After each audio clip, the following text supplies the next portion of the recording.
Are all reviewers from the future loudmouth braggarts? Nope. Just me, baby. Just me. Today on Outside the Box Reviews, we are taking a look at the McFarlane Movie Maniacs Wave 4 Evil Ash figure. And we are seriously going back to the past on this one because it's not too often I get to pull out a Movie Maniacs review. I don't really have a ton of them because, let's face it, a lot of them have been done better by other companies more recently. But this is one of the nice examples where it's a character that I want in my collection that nobody else has done. And honestly, NECA is focused mainly on Evil Dead 2, so it's pretty nice to be able to get something different from that film. If you haven't seen the movie, shame on you, but Evil Ash is literally that. Ash kind of splits in two as a Jekyll and Hyde moment, and I don't really remember why, but it goes from looking like Bruce Campbell to looking like Bruce Campbell under a ton of latex. And he pretty much ends up being the big baddie for the film. So let's jump right in and take a closer look at the figure. This was early enough on in McFarlane's line where you actually got the really nice Movie Maniacs poster. As time went on, I think I've kind of reviewed the other incarnations already, but this kind of downgraded and became this cheaper, smaller thing. But this was the full-on frame. We have this display base with the skulls around it. It's very deep, very heavy. It's a bone color with some dirty dry brushing. We've got the Movie Maniacs logo here.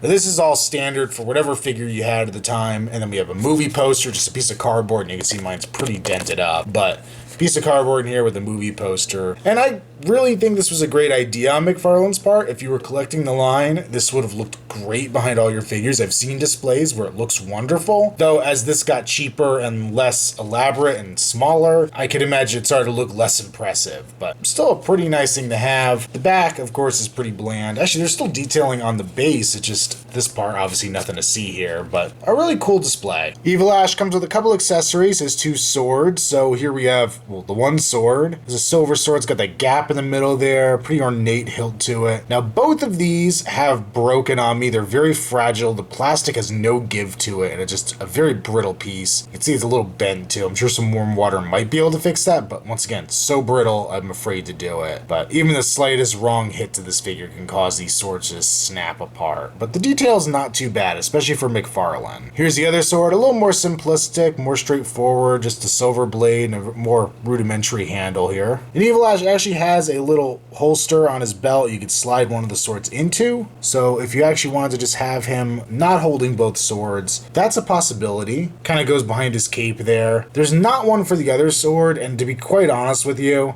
the way his arms are posed, I never see any reason to not have him holding the swords because it really just looks awkward without anything in his hands. But it's a possibility. As for the figure itself, well, he's got a face only a Deadite could love. But I think it's a pretty good representation of Evil Ash. It's really gnarly and messed up and just disgusting. And there's some good sculpted detail on it. He's got the massive underbite. His eyes look pretty good. He's got his big bone creature helmet thing going on, some hair sticking out from behind. It's not a bad representation of the character. It's a little muddy. I think they went a little extreme with the paint, but it is not bad at all. Coming down to the figure, we have a hard plastic body with a lot of rubberized armor on top. We have the big shoulder pads, which they're rubberized, but they're pretty hard still. He's got the little demon skulls here, some real chain going around the neck. If you look at the neck, it's all bloody and messed up too. Big shoulder gauntlet, little cow skull on that one. Got his arm armor with the big spikes coming off of his elbows, which is pretty cool. The classic Ash shirt underneath. Some nice cuts in it where it's all bloody and nasty looking.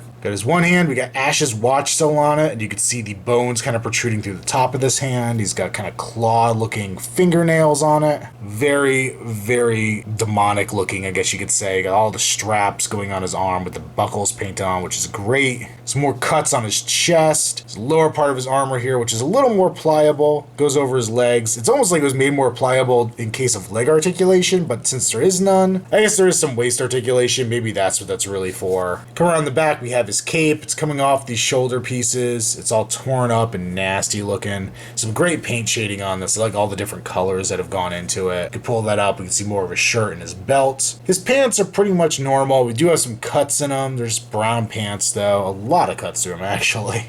Really cut up. And then we have his standard little Ash shoes going on. Now, one problem I've always had with McFarlane figures is they do tend to go a little overboard with the blood. And I said that with the face, and I think it goes true for the body too. too. I don't remember Ash being this cut up in the movie. He might have been. I haven't seen it in a little while, but it just seems a little overdone to me. For articulation, I think he has a cut joint at his neck, but mine's so stiff and I don't want to just like rip the head off by trying to move it. Oh, there it goes. Okay, so he does have a swivel at his head. It's kind of on an angle, so you kind of get this weird thing. If you try to make him look forward, he's got a tilt going on. It looks best looking off to the side like I've had him. Both arms have cut joints at the shoulder, so this one will move kind of up and down this awkward fashion. The other one has a little more range. You can do a little more with it. You can swivel at the wrist, swivel at the waist, and we can swivel at the feet. Once again, McFarlane, so very limited articulation. So here we have the Evil Ash next to the McFarlane Wave 3 Ash, and these are both Army of Darkness figures, but this costume of Ash never met up with Evil Ash. But this is what McFarlane gave us. Looking at this, I really wish I had that pit bitch they did, but that's probably pretty hard to get. I think it was a 2-pack exclusive and goes for some big bucks now. For the more correct Ash to go with them, here we have NECA's Cult Classics Icons release of Medieval Ash. So you got Medieval Ash with just plain old Evil Ash, and these guys are the ones that would actually go together best. And they're not bad in scale. Of course, I have the goofy stretched out head on this one right now, but they match up pretty well. And just to go with the latest and greatest, here's the NECA Evil Dead 2 Ash, the Hero Ash, and it kind of makes me wish that maybe they will get to a Army of Darkness line where you can get a redo on Evil Ash that will match up with this new articulation, new body style, because I think they would mesh together really well. So overall, I like Evil Ash enough. He's not a great figure, but he's not too bad either. And as I said, he's the only way we're gonna get this version of him, so far at least. So he's gonna get a weak recommend. He's really on the fence between the two, but he's another one of those figures where there's nothing really wrong with him. There's no reason to not recommend him. He's just not great. He kind of shows his age, and I think some parts of him are a little overdone, but overall, he's a decent representation of the character. So he gets a weak recommend from me. Make sure you check me out on Instagram, username Outside the Box Reviews. Also check me out on Facebook, link below. And until next time, it's been another Outside the Box Reviews. Stay tuned for more to come.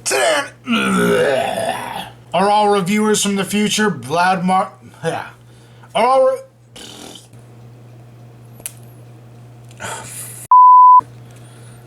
really?